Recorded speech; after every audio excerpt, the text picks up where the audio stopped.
Imagine waking up one day and realizing the loudest battles you've ever fought were the ones no one else could hear. No blood, no sirens, no front lines, just you, alone in a quiet room with a mind that won't stop screaming. You smile in public. You reply to texts.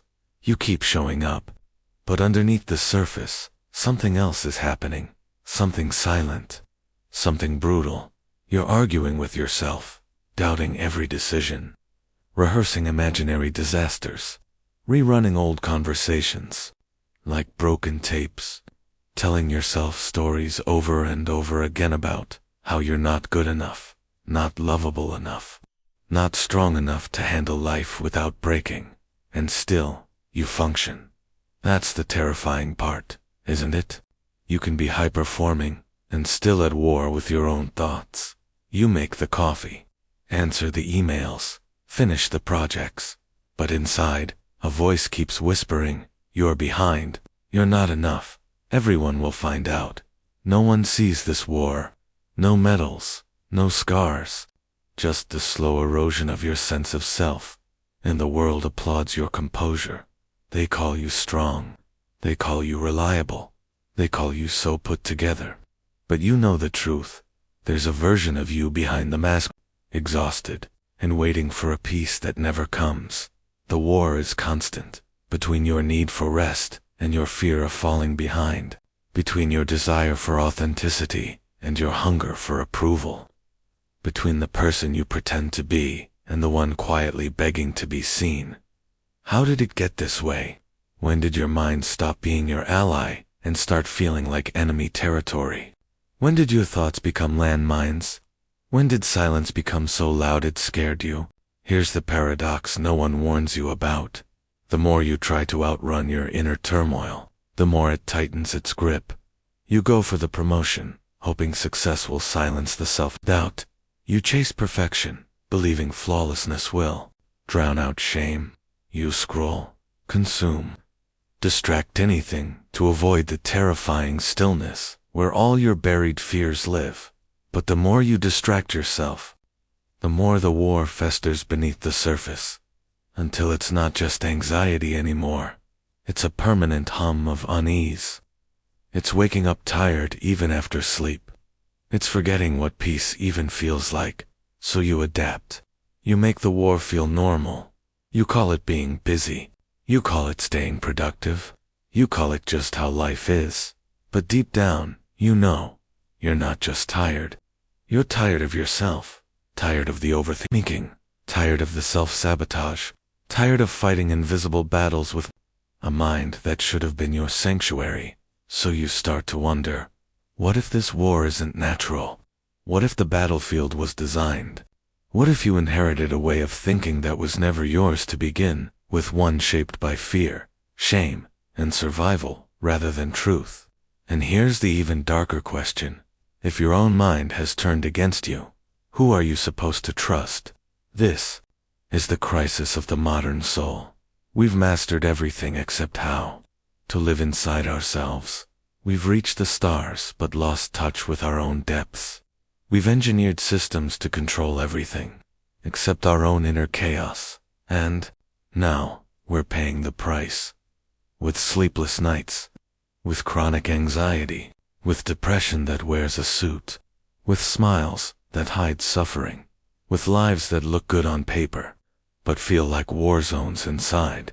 So now, the question becomes, is this war inevitable, or is it a symptom of something deeper, older, and far more sinister?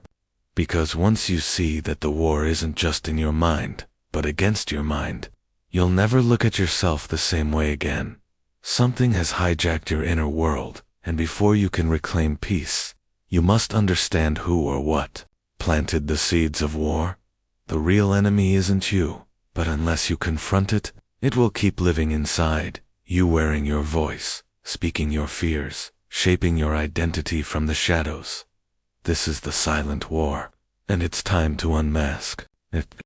The first lie you were told was this: your thoughts are you, that every voice in your head belongs, that every criticism you hear is your own, that if something feels familiar, harsh, demanding, suffocating it must be true.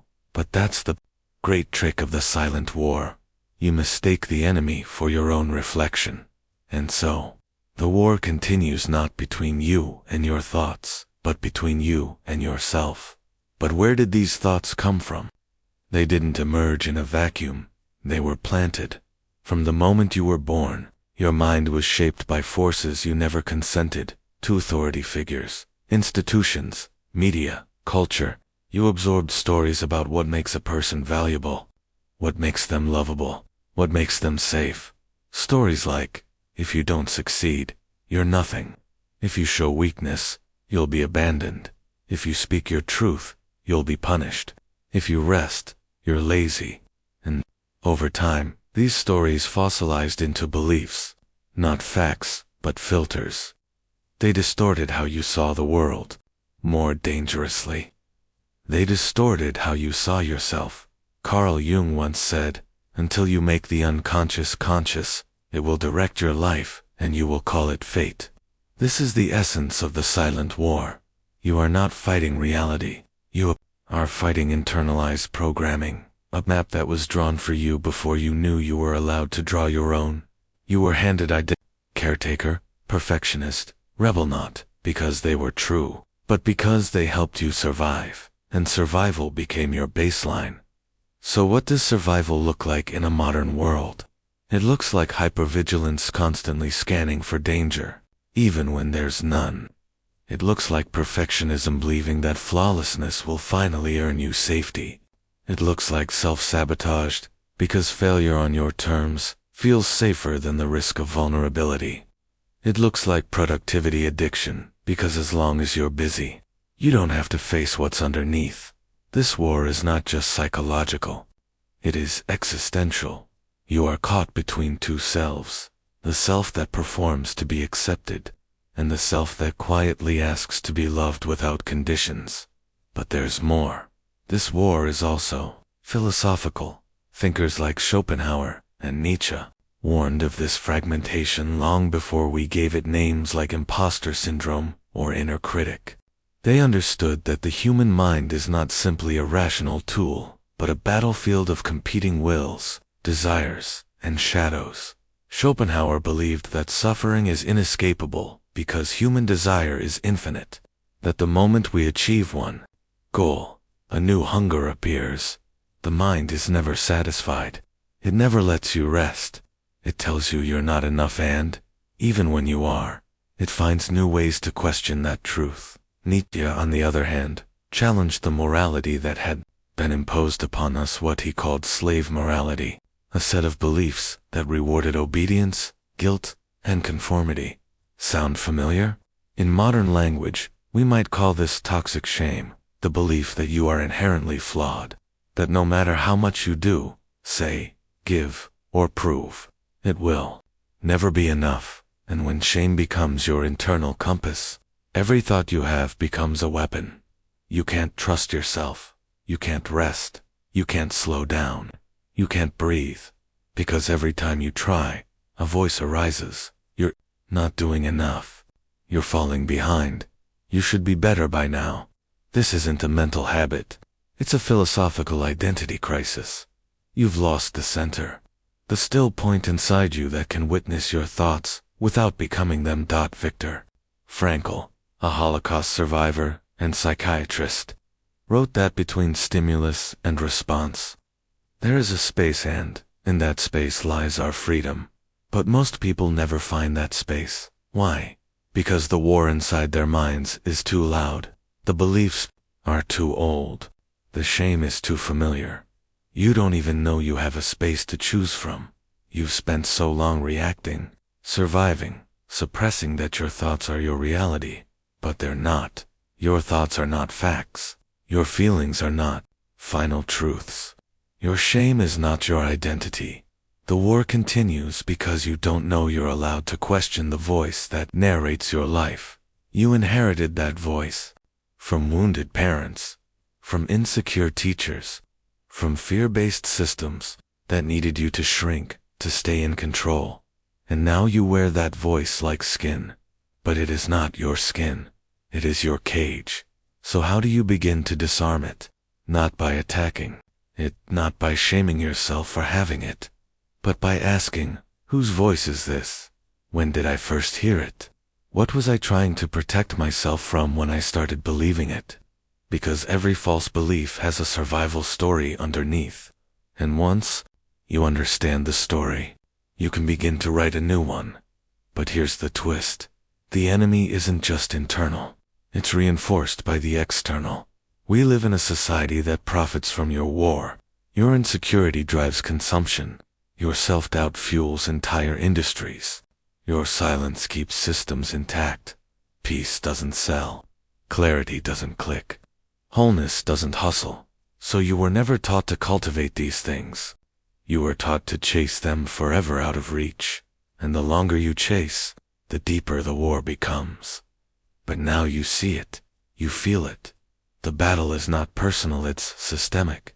But healing, that is personal. And it begins with this realization. You are not broken. You are not weak. You are not your thoughts. You are the one watching them. And the more you return to that place of witnessing, the more you begin to see. There was never a war to win, only a self to reclaim. You don't have to be in pain to be wounded. Some wounds live in plain sight, stitched into the routines we call normal. They show up not as outbursts, but as detachment.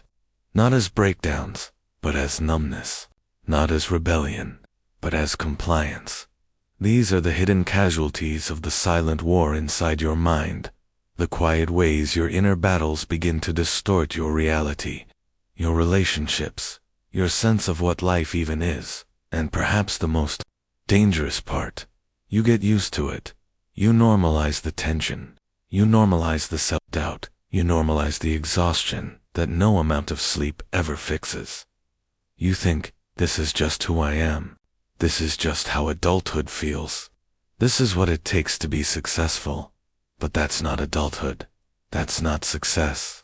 That's spiritual attrition. You are being hollowed out, thought by thought, not by what's happening to you, but by what's happening within you, on loop. Without your consent. Let's look deeper. 1. Identity fragmentation. The first casualty of the inner war is the self itself. You begin living in fragments. You have a public you and a private you, a functional you and a falling apart you, a version of you that everyone admires, and one you hide even from yourself. Carl Jung called this the persona, the mask we wear to navigate society. At first it helps, but over time, you forget it's a mask. You believe the performance is the person, and the deeper, wounded parts of you, your fears, your grief, your longings are exiled into shadow, not gone, just buried. And what's buried doesn't die. It waits, and it leaks, through sabotage, through panic, through apathy. The war may be silent, but its consequences are deafening too.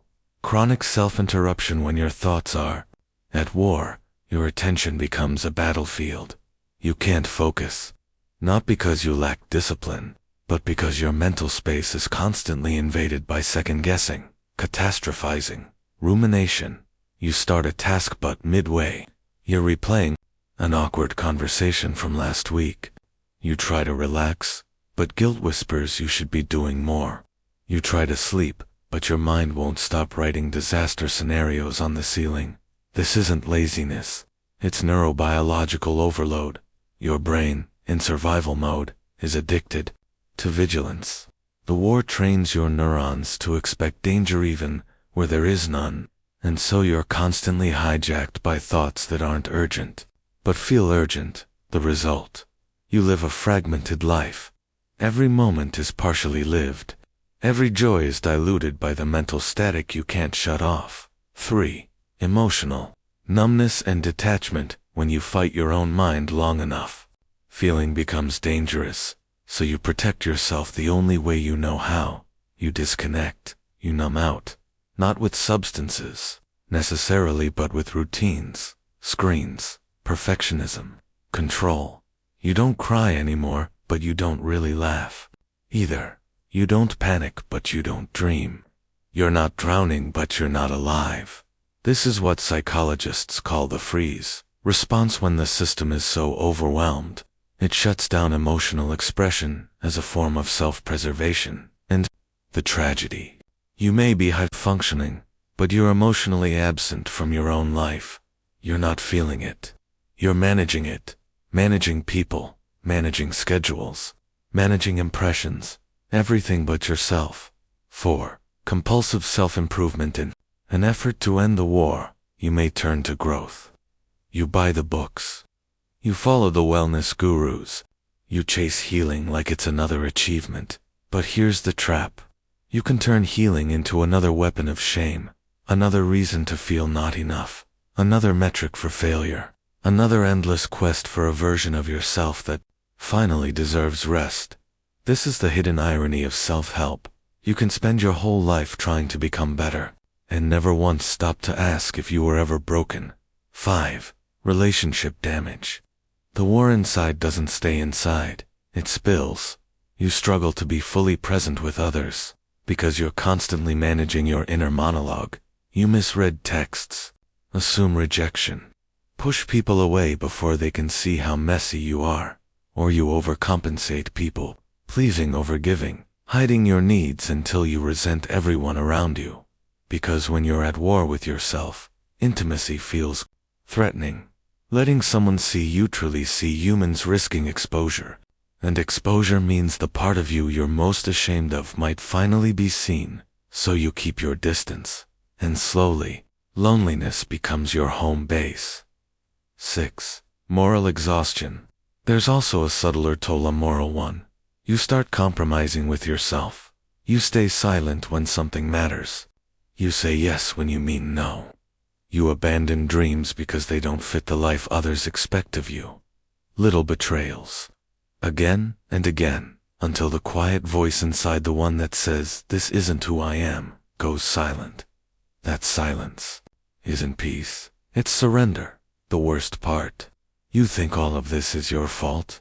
You think, if I were stronger, I wouldn't feel this way. If I were more disciplined, I'd be happy. If I weren't so broken, I'd have peace by now. But here's the truth. This isn't a personal failure. It's a cultural epidemic. You are living in a world that does not prioritize internal peace.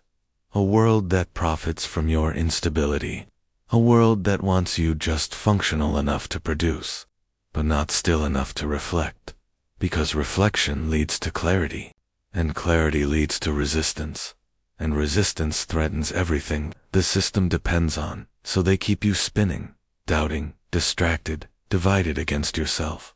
But what if this doesn't have to be your story? What if the war can end, not by fighting harder, not by suppressing more, not by fixing yourself like a broken machine, but by remembering something you've forgotten, that you are not the war. You are the one who watches, and the moment you reclaim that awareness, the moment you stop identifying with the battlefield, and begin listening to the voice beneath the noise, you've already started to break free. Rebellion doesn't begin with fire. It begins with silence. Not the silence of defeat, but the silence of listening. That's the first step. You stop running from your thoughts. You sit with them. You feel the panic rise. You feel the urge to escape, and you stay. Not because it's easy, but because you've finally realized what you resist persists. What you witness begins to shift. This is not passive acceptance. This is spiritual warfare of the highest kind. To face the chaos inside, you with open eyes and a steady breath, is an act of revolution. Because everything in this culture has conditioned you to not do this, to look away, to power through, to numb it, to hustle over it, to spiritualize it, to productivity hack it. But now you choose something different. You choose to rebel. And rebellion, in this case, is not loud. It's not about breaking things. It's about remembering who you were before the war began. 1. Create space between you and your thoughts. The first radical act is disidentification. You are not your thoughts. You are the one hearing them. Think of your mind like a radio. Most people are stuck on one station, the inner critic FM, broadcasting loops of fear, shame, and scarcity. But here's the truth. You can change the station. Meditation, mindfulness, breathwork, these aren't spiritual cliches. They are neurological tools for reclaiming cognitive space. Even a single breath taken consciously is an act of liberation, because it proves you are not lost. You are here too. Name the voice next. Give your inner critic a name. Literally. Call it the judge, the manager, the protector, the ghost of my father, whatever fits. Why? Because naming it helps you see it as other. Not your true voice, but a survival voice. A defense mechanism. A mental reflex shaped by past wounds. You don't need to destroy it. That's another war. You simply need to see it clearly and stop confusing it for the voice of truth. 3. Reclaim the body. Here's something no one tells you. The mind may be the battlefield, but the body holds the trauma. If you don't include the body in your healing, the war will simply find a new front, so you begin to return slowly, gently to sensation. You ground yourself in the present moment through physical practices. Walking barefoot, breathwork, stretching, cold water, lying on the ground with one hand on your heart. These are not small things. They are signals to your nervous system that it is safe to come home. 4. Reconnect with truthful desires. Once the noise quiets, something incredible happens. Desire begins to speak. Not the desires you inherited from culture, status, performance, validation, but the ones that were buried under duty, guilt, and fear. You begin to ask, what would I create if no one ever saw it? Who would I be if I stopped performing? What kind of life feels true to me even if it makes no sense to others? This is when the rebellion deepens. You stop following the algorithm. You stop curating your existence. You begin living instead of managing perception. 5. Reclaim boredom and stillness. Do you know what happens when you stop scrolling, scheduling, consuming, fixing? At first discomfort, panic, a scream of do something. But if you stay with it long enough, something miraculous happens. You remember stillness. You remember presence. You remember the you that exists even when nothing is being produced, proven, or improved. And in that stillness, the war begins to lose power, because its energy came from your reaction, and now you're simply being. 6. Practice micro-courage. This isn't about overnight transformations. Rebellion happens in micro moments of courage. Saying no when your whole body wants to say yes out of fear. Choosing rest when the world demands hustle. Crying in front of someone instead of pretending you're okay. Admitting you don't have it all together, and not apologizing for it. These small acts of truth begin to collapse the inner battlefield, not because they're dramatic, but because they're honest. Honesty is the antidote to fragmentation, and every time you honor what's real, you reclaim another piece of yourself from the war. 7. Find witnesses, not fixers. You don't need people to fix you. You need people who can hold you. Witnesses, safe spaces. Humans who don't panic when you unravel. People who can sit in silence with your grief without trying to turn it into a lesson. Healing doesn't happen in isolation. The war taught you to hide. Freedom invites you to be seen. Find those people, or be that person for someone else. 8. Redefine success and peace. Finally, let go of the old scoreboard. You don't win this war by becoming more successful. You don't beat your mind by achieving spiritual enlightenment on a tight timeline. You win by changing the game. You redefine peace, not as perfection or absence of fear, but as non-resistance to yourself. You stop trying to be some future version of you and begin loving the one who's here now, scars and all. This is how the war ends. Not with fanfare, not with a new you, but with a slow return, a remembering, a reconnection to the still, watchful presence that was never wounded, only buried. The mind may still spin, the critic may still whisper, The thoughts may still come and go, but you are no longer at war with them. You are watching now, breathing now, free, now. And in this awareness, you realize something profound. The war never wanted to destroy you. It just wanted you to finally come home. There comes a moment in the silence after the noise has quieted, after the masks fall, after the pretending ends, when something rises. It isn't dramatic. It doesn't announce itself. It simply appears, like morning fog partying at the edge of a lake. A truth, a memory, a knowing so ancient and familiar that it doesn't feel like something new, but something you once knew and forgot. And it whispers, you were never broken. You were born whole and taught to believe otherwise. This is the final realization, not a spiritual concept, not a motivational line, a felt truth that arrives not through striving, but through surrender. You were not the war. You were the witness. You were not the thoughts. You were the awareness that watched them pass. You were not the pain. You were the space that held it.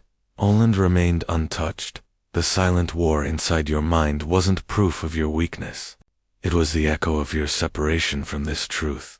The moment you believed that your worth was conditional on your performance, your image, your productivity, you split from yourself, and that fracture became the battlefield. But here's what they never taught you. Peace doesn't come from fixing the self. It comes from ending your war against it. You do not become whole by earning love. You become whole by realizing you are love. You do not gain worth by achieving more. You remember your worth by letting go of the illusion that it was ever missing. This truth isn't intellectual. It must be felt. In the breath you didn't rush. In the tear you didn't hide. In the silence you didn't fill. In the part of you that finally said, enough. Enough proving. Enough performing. Enough trying to be someone else to finally deserve peace. Because peace was never a reward. It was your birthright. You don't have to heal to become worthy of love. Your love healing is simply the process of removing everything that convinced you otherwise. And what of the inner critic? It's still there, sometimes. But now, you hear it differently. You no longer confuse it for the voice of God. You see it as a scared part of you, a protector, a remnant of survival. You thank it. You hold it. You say, you kept me safe when I didn't know how. But I don't need you to run the show anymore. You reclaim your internal leadership. You don't silence the voices. You seat them at the table. And you become the one who chooses what gets amplified. You become the sovereign of your own mind. And with that sovereignty comes something precious: freedom. Not the freedom to do whatever you want, whenever you want, but the deeper kind, the kind that arises when you are no longer imprisoned by your thoughts. You walk slower. You breathe deeper. You laugh more enforced, unfiltered, real. You meet people eye to eye. You sit with pain without needing it to go away. You hold joy without fearing it will be taken. You live in rhythm with your soul, not in reaction to the world's demands. And people notice. They ask, what changed? You don't always have the words, because how do you explain that the most powerful transformation was not becoming more, but finally realizing you were never less? You smile. You speak less. You embody more. Because the truth doesn't need to be defended, it radiates. And then, one day, something even more beautiful happens. You begin to help others see it too, not by preaching, not by fixing, but by being, by becoming the quiet presence in a noisy world, the steady breath in a panicked room, the unconditional embrace that reminds people of who they were before the war. You become the peace you once longed for. You no longer need to win the war, because you've left the battlefield, and as you walk away, you carry nothing with you but truth. You are not your fear. You are not your shame.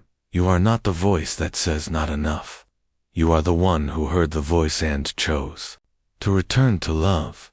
This is the end of the war, not with a bang, but with a homecoming to stillness, to presence, to the self that was always there waiting beneath the noise. And as you arrive, breath by breath, into this moment, you realize the war was never about winning. It was about remembering.